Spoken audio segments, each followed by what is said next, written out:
loves? It's your girl Diamond. I'm back with my all new review of Love and Hip Hop Atlanta. I am back to review this season because the trailer got me intrigued. This episode was a pure chaos mess. So we're gonna see what it gives. We start out with Spice. She's performing a new song featuring Scrappy. Her new album is coming out soon. She's going on a European tour. And she's happy, she's healthy. Ain't nothing going on with Rashida. Spice comes out, they congratulate her about the song. They wanted to make fun of her for a little bit with the way she was dancing on Scrappy, but let's not make it bigger than what it was. Not only is she happy about doing a song with Scrappy, she also wants to do a song with Rashida. And she's executive producing her own album, but she also wants to produce a Love and Hip Hop Atlanta album so they can all perform and go on tour together. That's a good idea. It's crazy how it took all these years and Spice comes up with the idea of y'all doing a Love and Hip Hop album. Fine. Jessica comes out looking like Big Bird. Why is Jessica back? She brings nothing. Spice remembers Jessica because that was one of Jessica's issues from last season. How Spice never remembered her. Whatever. But the way that Jessica was hugged up on her, I'm like, girl, can you back up, please? What is this touchy-feely thing you got going on? Orange tender. They both want to go out on a double date, but they are a bit hesitant on who the other person would end up picking for them. Jessica says she even dated aliens. Jessica's weird. Saucy Santana is back after, acting like he did not think he needed to be on Love and Hip Hop when he started on Miami. And here he is on Love and Hip Hop Atlanta, and now he's on College Hill. Okay, Saucy. So he's working on some new music. He left RCA Records, which wasn't officially announced. They did a lot for him to get his music out, but they didn't have the same vision. So Chaotic wants to be messy. At the same time, trying to promote that Saucy Santana and Jock would do great if they do a song together, but Jock was already on the news about how he wouldn't even receive a $250,000 check to perform in front of a gay crowd. That was his preference. That was his opinion. Of course, he cleared it up and said, you know what, after him and Saucy had a conversation, they understood where each other opinions were. It was all love, no beef. Music is supposed to be connecting everybody from all walks of life. It doesn't matter your gender, your ethnicity, your religion, your pronoun, your sexuality. Music is about bringing people together. It don't matter. And that is what the ideal should be anyway. Not everybody likes the same kind of music anyway, but we should not push your opinion on other people if they don't prefer a certain type of music. So then Spice asks, what's up with Rashida and Kirk? A whole bunch of drama with Jasmine, the strip club, that ended up having another baby. Apparently, the Department of Family and Children's Services reached out to Kirk to let him know that his son might be held back because he hasn't been showing up to school on time. So while having some issues in the past, they've gotten over some things, but it's concerning him to receive this kind of call, so they might need to take action. And he even showed a phone call or a text message of the social worker from the school letting him know about what's going on. So regarding their son, Rashida feels like Jasmine is trying to milk Kirk out of his money so that way it could be she don't want to deal with the responsibility. She just wants a man to take care of her and pay all her bills. But I do love that Shekinah is not saying this can't just be on her, this on you too, because you are the one who put yourself in this situation. But he ain't looking at what he's doing because he's all about, I provide money for my son. I make sure he's done. I make sure he's doing this and doing that. Is her. Jessica giving her 2 cents that nobody's asking for, saying that's what you get for being a side hoe. But Spice came in and said she was never in the relationship. This was just a situation, had an unfortunate event that is going to be a part of his life for the rest of his life. So this is something that Jasmine has been doing, saying I've been doing this shit for years about Kirk paying child support, but there's also more of him that Jasmine's expecting. But I have a question. Is it more than just financial? Is he actually active in Cannon's life? So for Rashida to feel like the more that Kirk does for him is for him, but Jasmine wants things for herself, and that's not going to do it. The money that's provided for you is provided for Cannon, not her. So Jessica thought that maybe Rashida can step in and calm things down because Kirk is at fault at this. She said, I don't know what I can say that can make a difference. I don't know, Rashida. Are you still mad that you stayed in this relationship with Kirk after forgiving him, after accepting Cannon, because you know it's not his fault, it's Kirk's fault, but you probably still have not given Kirk enough of how this is his fault and only blame Jasmine. But at the same time, you know, it's crazy for me because she'll know what she can say to make a difference. Spice coming in with her experience of being a single mom, no help, how this could be all on her because she's doing this by herself. Rashida don't want to hear it because she's saying Kirk does more. He does this and more. But again, do you guys have a routine set up? Do you guys have custody? Do you guys have, you know, a boundary that's put in place where she can't keep calling him whenever? Y'all can have like, you know, a good communicative stance on what's needed, what's not needed, where y'all can work out, where y'all can't work out. Is Kirk active in Cannon's life?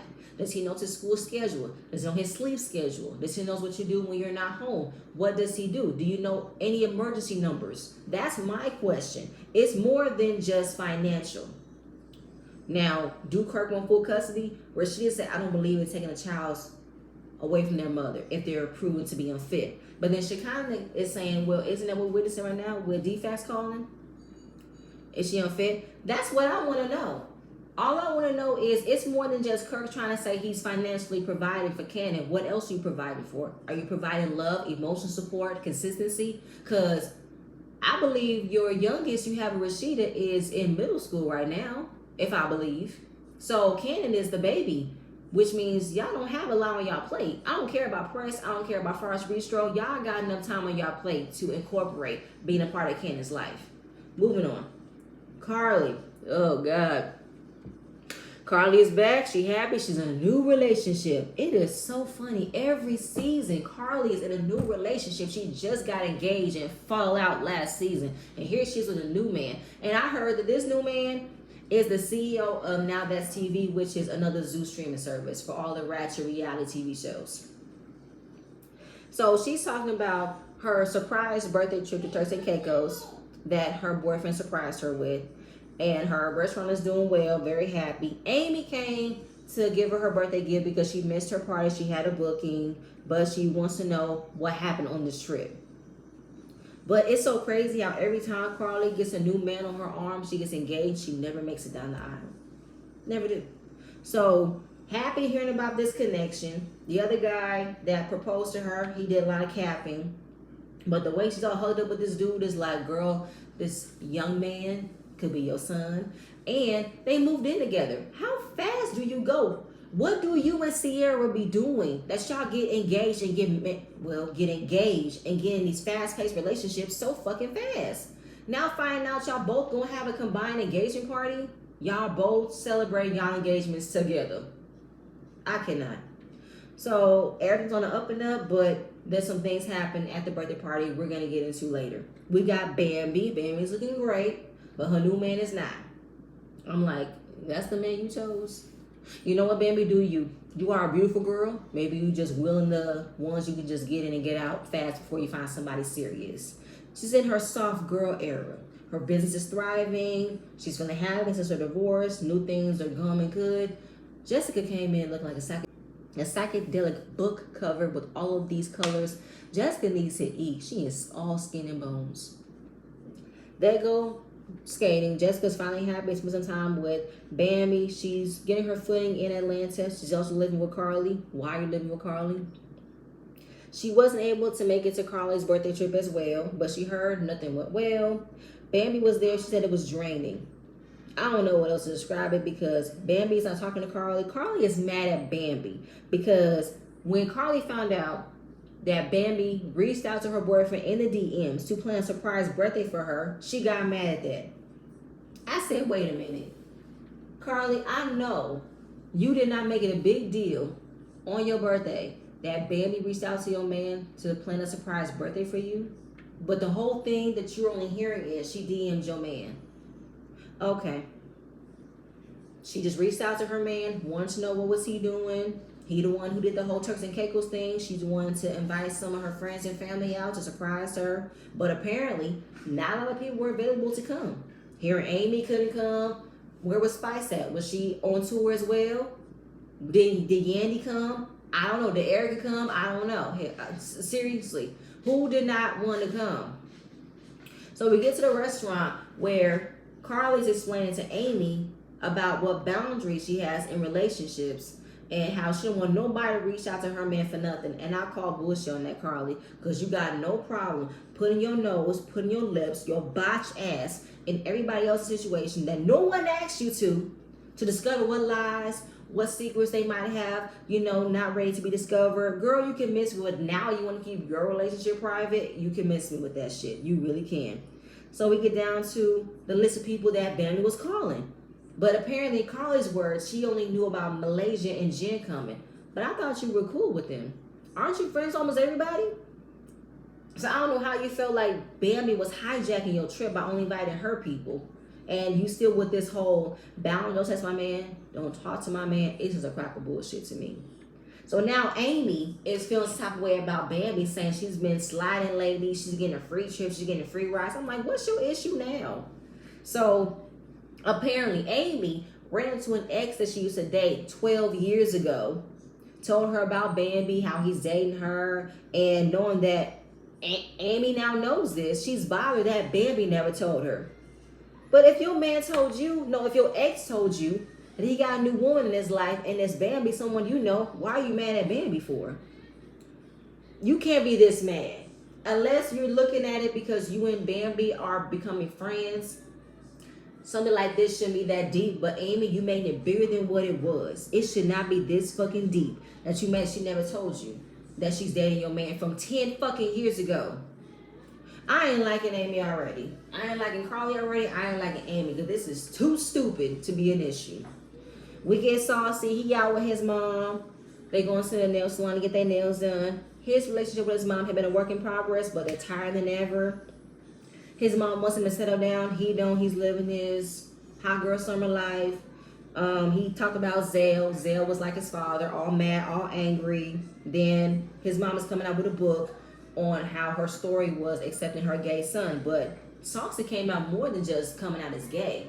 He had the nails, he had the lipstick, he had the makeup, he was stealing his mother's clothes.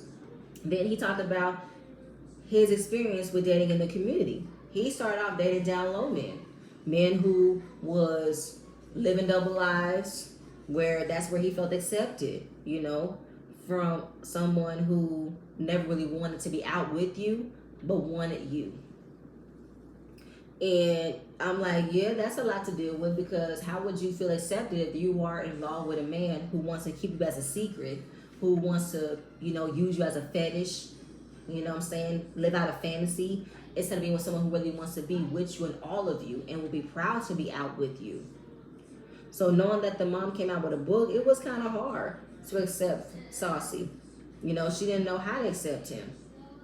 And he talks about how people do see feminine gay men in the world. They look at them as less than a man, but he's happy that his mom turned a new leaf, started to love him unconditionally, because that's what he wishes a lot of people who have gay children. Just love them unconditionally, because there have been a lot of stories about suicides and depressed people who didn't get the love that they have from their parents, who let them out, didn't want to understand them, didn't want to accept them.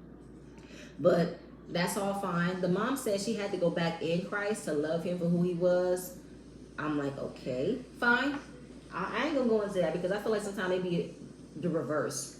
Because to still be in church, that means you still want to push and conform that your son is not gay. Your son is just going through a phase. But you know what? Either way, she's happy. She's loving Saucy for who he is. But I wonder if this newfound love came out because Saucy is this big personality, this big entertainer. He's a big success. And how he stayed true to who he is paid off literally. So, that's my question, but I'll move on. Jock, he's having a solo community event for registering to vote, and we see a rapper named Folo, if I'm saying it right. Don't know who he is. He's from the rough side of Atlanta. He just came home from serving prison. I think he served an 8-year sentence. I think this was his event that Jock was hosting. So he wants to make a change. He had a kickball event. He also had this 4,200 square foot storefront to host multiple black businesses, to give back to his community. He wants to give back to what he was used to. Change things. Learn what it is to do right by people who've done right by you. Not being about the streets, not being about all that gangster life. So now, trying to be better, Scrappy talks about getting involved into the restaurant game. And with who? Dun dun dun dun, Erica Dixon and Mama D. How did we get you and Erica having a conversation about getting involved in a restaurant? And Mama D's gonna be, oh hell. You know what? People are saying they're together, they're not together. I don't give a shit. We know y'all fucking around, whatever. Then we get to Erica. And you know what? I love Erica. I do. I love her. But she's looking like a complete fool with this Scrappy shit. Fighting with Diamond, fighting with Bambi. The fuck out of here, Erica. This is where you lose me. With the way you just look stupid out here with this shit. This is the problem that I have. But either way, her oldest daughter E-Money. She's in college. Her twins are doing fine. If that's your house, Erica, that's a gorgeous ass house. But that's an Airbnb, that's still a gorgeous ass house.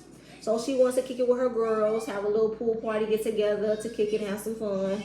Well, she's happy to see what's going on with Erica, but only wants to know what's up with her and Scrappy. Yanni look cute. I love her hair. I love her confessional.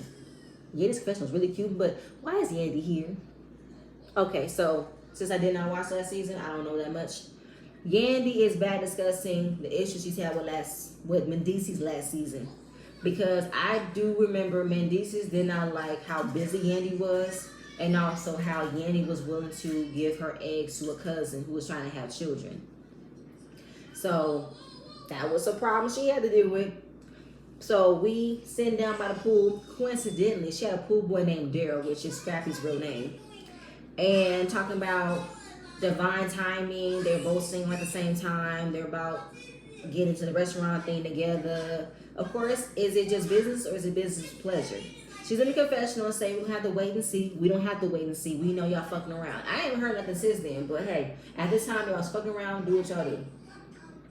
So, of course, Rashida's having a bit of an issue with Jasmine regarding their son. Department of Family and Children's Services calling, and not only he hasn't been going to school on time, he has not been going to school at all. So that is an issue. Erica and Yanni says you guys need to have a conversation. You guys need to form some type of relationship regarding the children. Because it ain't about you, it ain't about Jasmine, it ain't about you, it ain't about Kirk. It's about the children. It ain't about just he ain't missing a payment. It ain't about not being late. It's about wanting to know, is he there physically?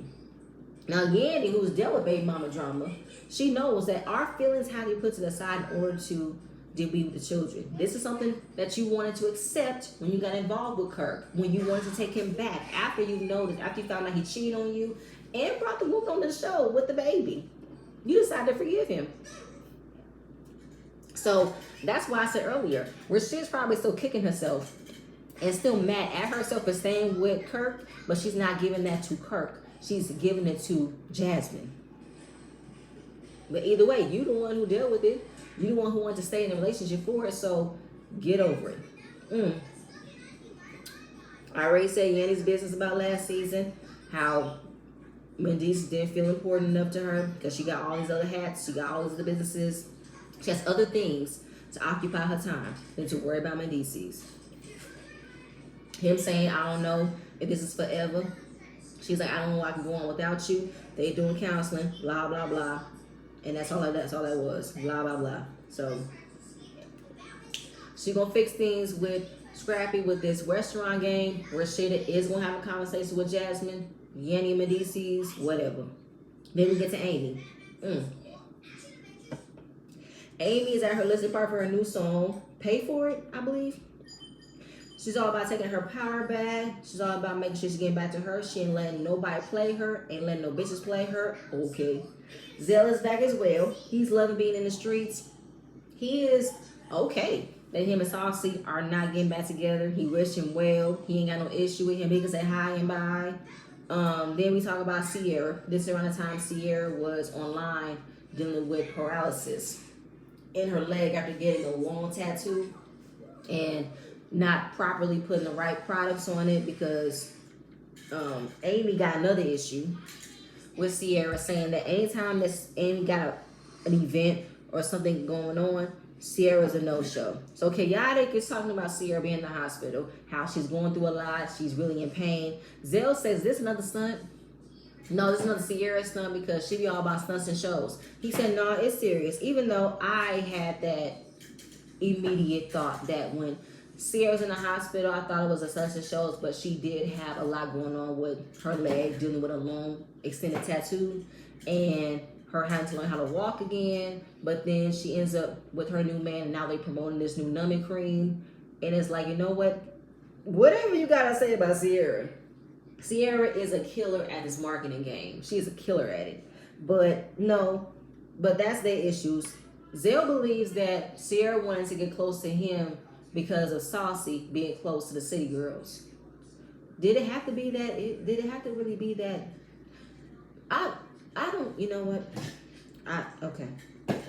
So then Amy's issue talking about Bambi dating her ex from 10 years ago. I'm with Zell. Does that count? She said, no, it don't count, but I'm going to tell you why it counts. Because of her friendship with Bambi. And I said, you know what? Okay.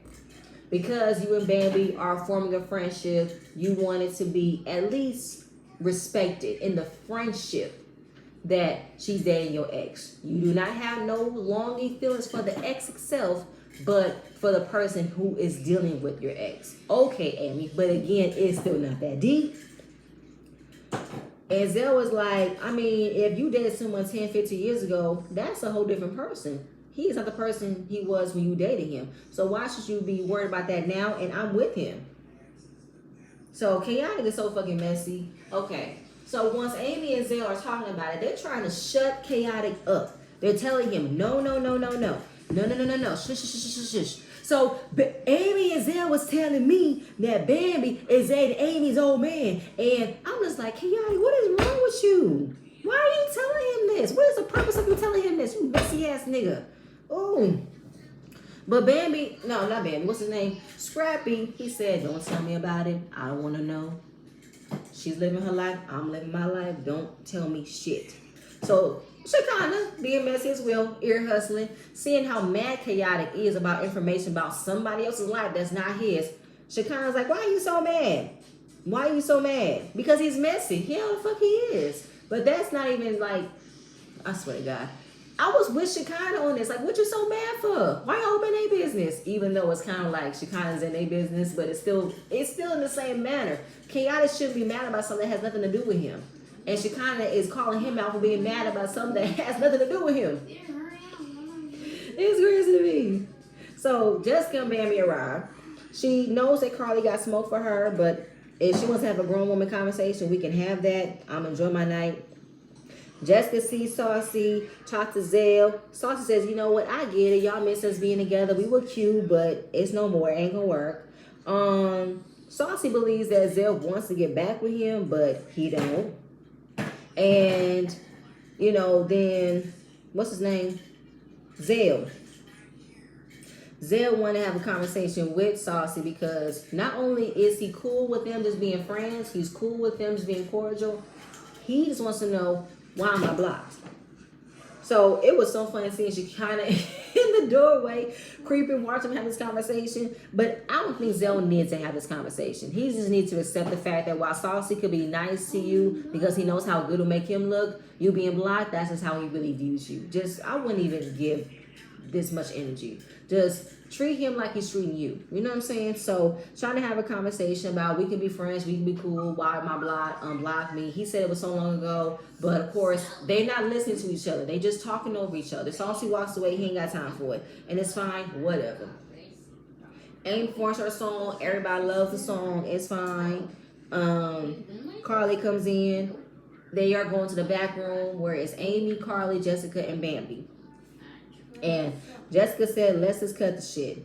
So Karlie wanted to make sure Amy got her issue out with Bambi first. But at the same time, while Amy is explaining the situation of what her issue is with Bambi, you see Karlie making these dramatic ass faces, doing the most, like a robot, just short-circuiting, got her wires crossed. So Bambi can't even focus on Amy and her issues. She's too busy looking at Karlie spazzing out of control. And she said, girl, what is wrong with you? Are you okay? See, Karlie do too much. She do too much. I'm telling y'all, she do way too much for me. And I can understand Bambi's point.